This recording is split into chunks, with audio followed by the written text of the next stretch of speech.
Good morning class. आज हम the salt march and civil disobedience movement के बारे में पढ़ेंगे।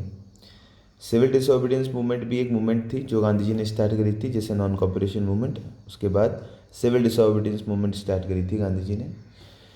Mahatma Gandhi found in assault a powerful symbol that could unite the nation. On 31st January 1930, he sent a letter to Viceroy Irwin stating even 11 demands. Mahatma Gandhi Mahatma Gandhi ने वॉयसरॉय Irwin को एक letter भेजा जिसमें 11 demands थी। Some of these were of general interest, others were specific demands of different classes. कुछ इसमें general interest की request थी और डिमांड्स थी, और कुछ इसमें जो डिफरेंट डिफरेंट सोशल ग्रुप्स होते थे उनकी डिमांड्स थी। The idea was to make the demand wide ranging so that the class within Indian society could identify with them and everyone could be brought together in a united campaign.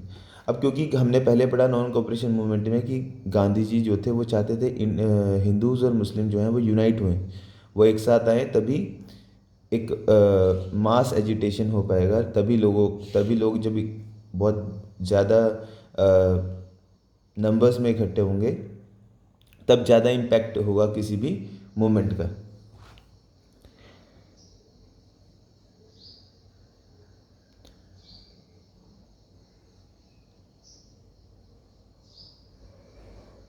The most stirring of all was the demand to abolish the salt tax.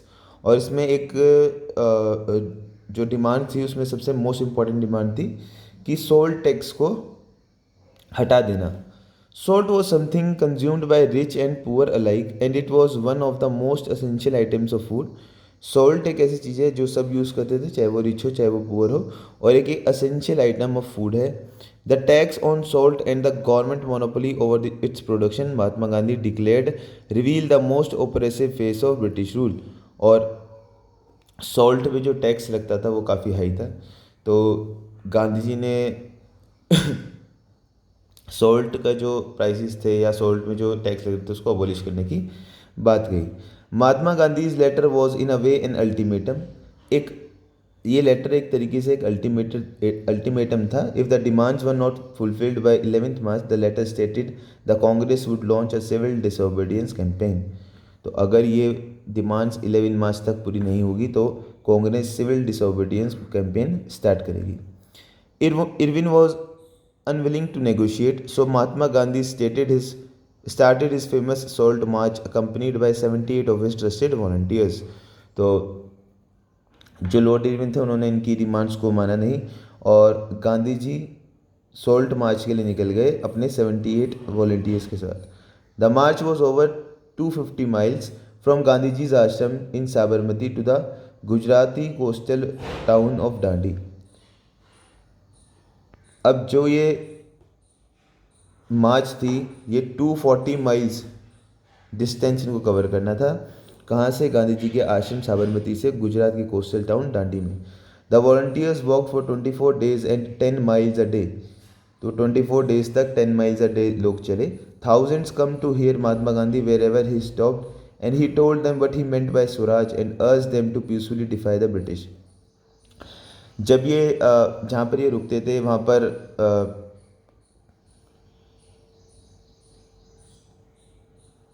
पर लोग इकट्ठा होते थे, फिर गांधी जी को सुनने लोग आते थे। तो गांधी जी लोगों को बताते थे कि स्वराज का मतलब क्या है, और वो अर्ज करते थे उनसे कि वो प्लीज़ ब्रिटिशर से जो है पीसफुली डील करें। On 6 April he reach Dandi. 6 April को वो दांडी पहुँचे and ceremonially violated the law manufacturing salt by boiling the sea water. और उन्होंने सी वाटर को बॉईल करके सॉल्ट को बनाया, और इस तरीके से उन्होंने सॉल्ट लॉ को तोड़ दिया। This mark the beginning of the civil disobedience movement. और यहाँ से सिविल डिसोबीडियंस मूवमेंट की स्टार्ट हो गई। How was this movement different from the non cooperation movement? अब ये मूवमेंट कैसे अलग थी नॉन कॉपरेशन मूवमेंट से? People were now asked not only to refuse cooperation. Non cooperation movement में सिर्फ लोगों से कहा था कि आप कोऑपरेट ना करें ब्रिटिशर्स का, बट इसमें कहा गया कि आप ब्रिटिशर का को कोऑपरेट ना करें, as they had done in 1921-22 but also to break colonial laws, और लॉज ब्रेक करने के लिए भी लोगों से कहा गया. Thousands in different parts of country broke the salt law, manufactured salt and demonstrated in front of government salt factories. तो इन अलग अलग पार्ट में कंट्री के लोगों ने सोल्ट लॉ तोड़ा और सोल्ट को बनाया. As the movement spread foreign cloth was boycotted. अब जैसे मूवमेंट स्प्रेड हुआ, फैला, तो जो फॉरेन क्लोथ से उनको बॉयकॉट किया गया. लिकर शॉप्स थी, उनको पिकेट किया गया. Peasant refuse to pay revenue pay करने से मना कर दिया गया. चौकीदार tax, village official resigned, and in many places forest people violated forest law, going in to reserved forest to collect wood and graze cattle. तो सब ने अलग अलग जगह पर अलग अलग जो लॉ थे ब्रिटिशर्स ने जो बनाए थे उनको ब्रेक किया. Worried by the development the colonial government began arresting the Congress leaders by one. अब जो कॉलोनियल गवर्नमेंट थी उन्होंने कांग्रेस के लीडर्स को अरेस्ट करना स्टार्ट कर दिया. This led to violent clashes in many places when Abdul Gaffar Khan, a devout disciple of Mahatma Gandhi, was arrested in April 1930. तो जब अब खान अब्दुल गफर खान को 1930 में अरेस्ट किया गया, तो जो क्लैशेस थे वो होना तो नॉर्मल था.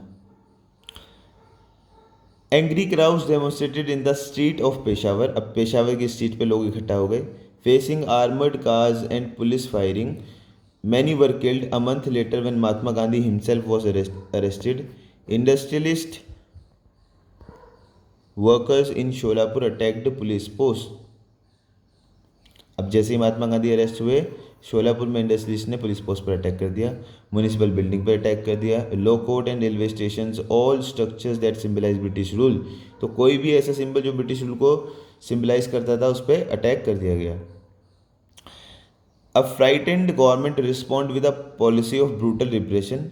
Peaceful satyagrahis were attacked, women and children were beaten up and 1 lakh people were arrested.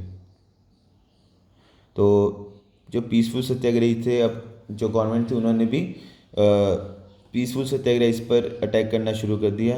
उनको मारा जाता था और लगभग 1 लाख पीपल को अरेस्ट किया गया. In such a situation Mahatma Gandhi once again decided to call off. और इस सिचुएशन को देखते हुए महात्मा गांधी ने एक बार फिर से मूवमेंट बंद करने का डिसीजन लिया.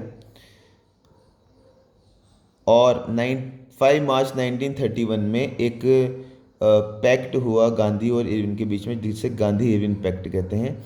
Bye the Gandhi Irwin pact, Gandhi ji consented to participate in a round table conference.